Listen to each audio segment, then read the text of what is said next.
Hi, this is Mark Moses. Welcome to the MuniFinanceGuy podcast. Today, I'm going to talk about something that I don't often focus on. Usually, I talk about what I characterize as systemic scope creep in municipal government, where the broad goals of government result in local governments, municipalities taking on more and more, mainly because they don't have any standard by which they can say, hey, this is really not something we should be properly engaged in. I want to shift to a couple areas that complement, in the way the cities have done business, this systemic scope creep. The first thing I'm going to talk about is how activities, services that were, quote, free or funded through taxation in the general fund have shifted to fee-based. And when we look back historically, this is just a reminder of how, when you don't have a way to delimit the activities of your organization, you're doomed to get into trouble administratively and financially. And so the first example is trash and waste collection. That was something that cities used to fund out of the general fund, mainly through property taxes at the time. In fact, there's some cities that have hung on to this until rather recently. San Diego was providing garbage services to residents as just part of the service of being a city. But what's happened is it just has not been a sustainable activity to operate that way. A lot of cities made this move a few decades ago, where they set up enterprise funds and began charging for these services.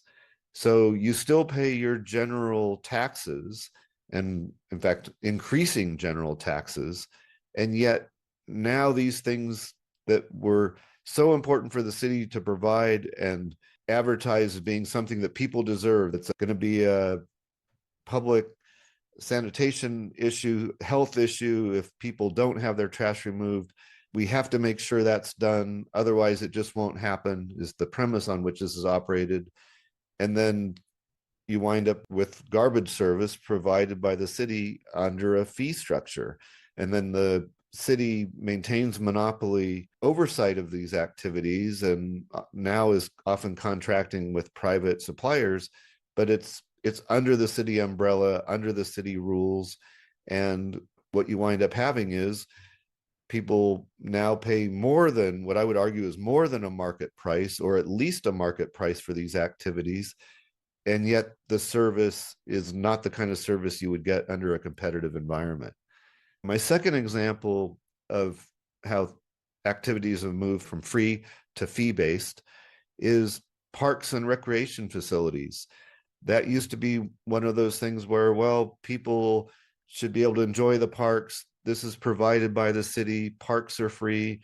Recreation activities are free. I remember growing up, there was just a nominal amount charged. It was like $1 to sign up for tennis lessons for the whole summer.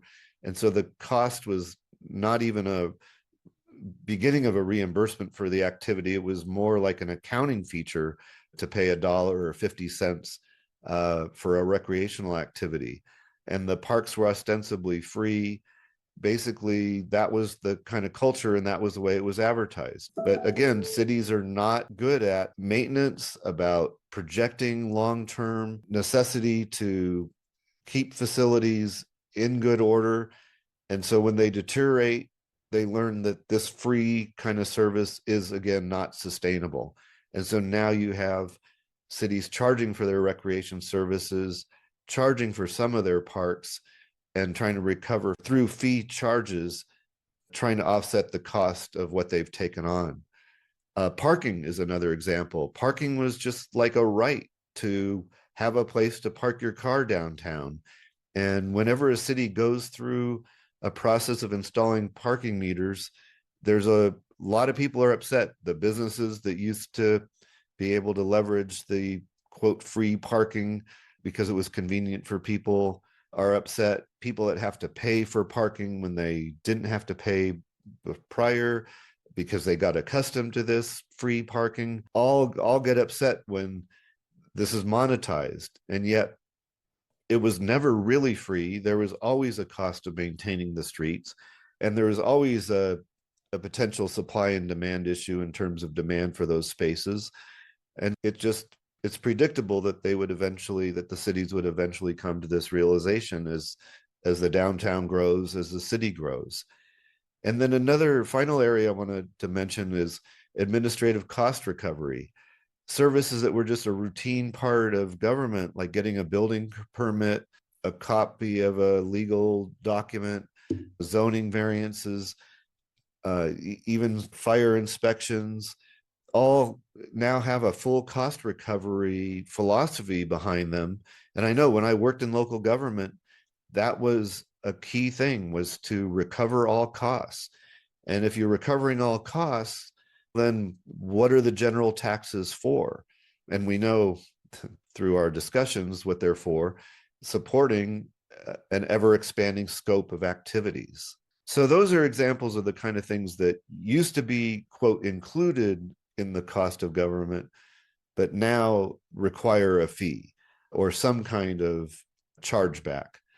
And I'll give you one other example is lighting and landscaping districts used to be just part of public works, and now people are paying additional fees for the lighting in their neighborhoods.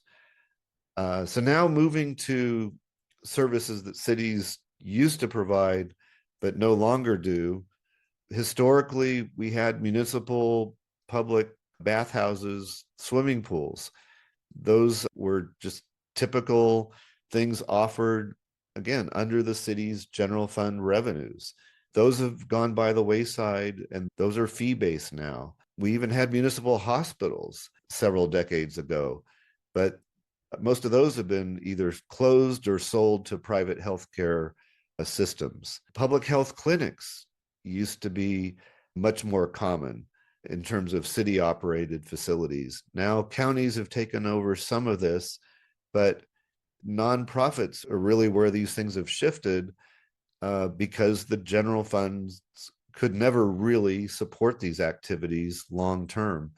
And then there's the other kind of shrinkage we've seen or retreat is in the area of water lines, water mains, sewer mains, things that were considered part of the water and sewer systems and therefore maintained by the water or sewer municipality utility, have been pushed to the homeowners, so that if there's a problem with water, even under the city streets, if it's on part of that piping that's going from the main line to your house, you're responsible for maintaining it and fixing it.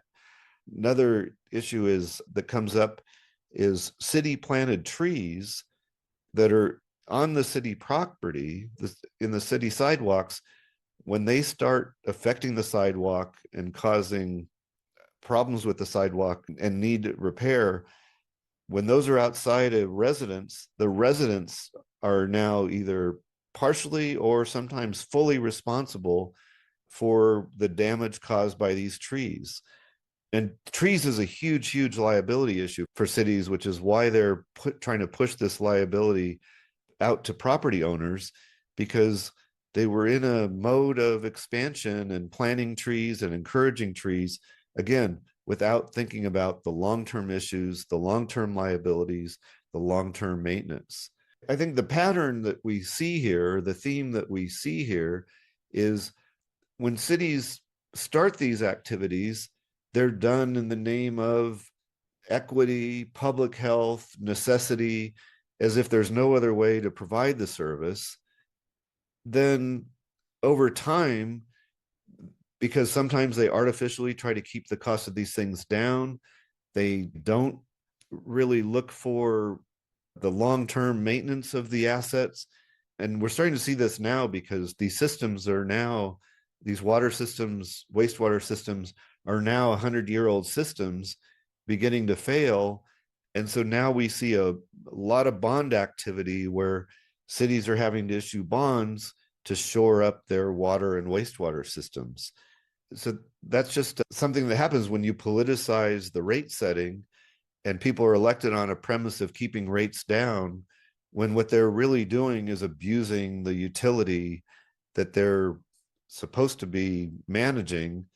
And then again, the result is you're paying far more than you would under any kind of market scenarios for what winds up to be subpar service. By redefining who's responsible for what in whether it's the water laterals or sewer laterals or trees, cities are finding ways to simply push their liabilities onto the residents. I'm going to give one other example of how the mindset of cities in terms of the cost recovery has really changed the way people experience services from the city.